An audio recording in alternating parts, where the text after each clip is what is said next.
नाज़िम टंडो मोहम्मद खान में एसटीपी अगवाणन पारां शेख भिरकियो में ज़िले अगवाण औरंगज़ेब शेख मथां थियल हमले ख़िलाफ़ एहतिजाजी मुज़ाहिरो कयो वियो।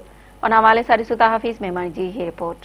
नाज़रीन, सिंध तरक़ी पसंद पार्टी टंडो मोहम्मद खान पारां अॼु SHO शेख भिरकियो ख़िलाफ़ एक पुरअमन एहतिजाजी मुज़ाहिरो प्रेस क्लब टंडो मोहम्मद खान जे साम्हूं कयो वियो आहे। अचो त मुज़ाहिरे में शामिल STP जे अगवाणनि खां वीचार वठूं।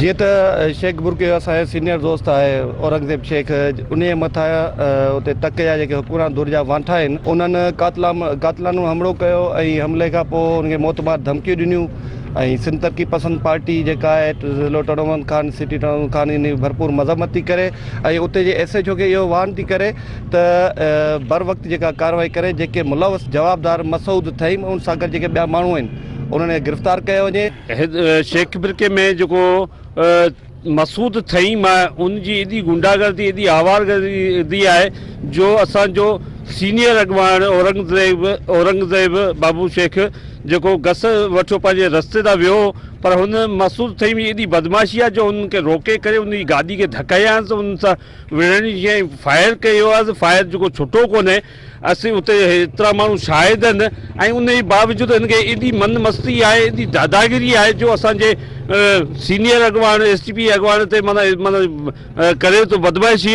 असी या हरगिज़ बर्दाश्त न कंदासीं। अॼु टियों ॾींहुं गुज़री चुको आहे जेको सो हमलो कंदड़नि जे मथां अञा ताईं FIR दर्ज न कई वई आहे ऐं इंक्वायरी जेको सो नंदलाल DSP जे हवाले कई वई आहे पर असां जेको सो इन इंक्वायरी खे रद्द था करियूं। जेको सो असां चाहियूं था जेको असांजे अगवाणी मथां हमलो कंदड़ बाबू औरंगज़ेब जे मथां हमलो कंदड़नि खे जेको सो गिरफ़्तार करे जेको सो साफ़ शफ़ाफ़ इंक्वायरी कराई वञे। पुलिस की या गुंडागर्दी है असांजे दोस्तनि ते सीनियर पुराणनि दोस्तनि ते हमला करे उन्हनि खे शहीद कयो पियो वञे। असीं पुरअमन आहियूं, एहतिजाजनि ताईं महदूद थी विया आहियूं।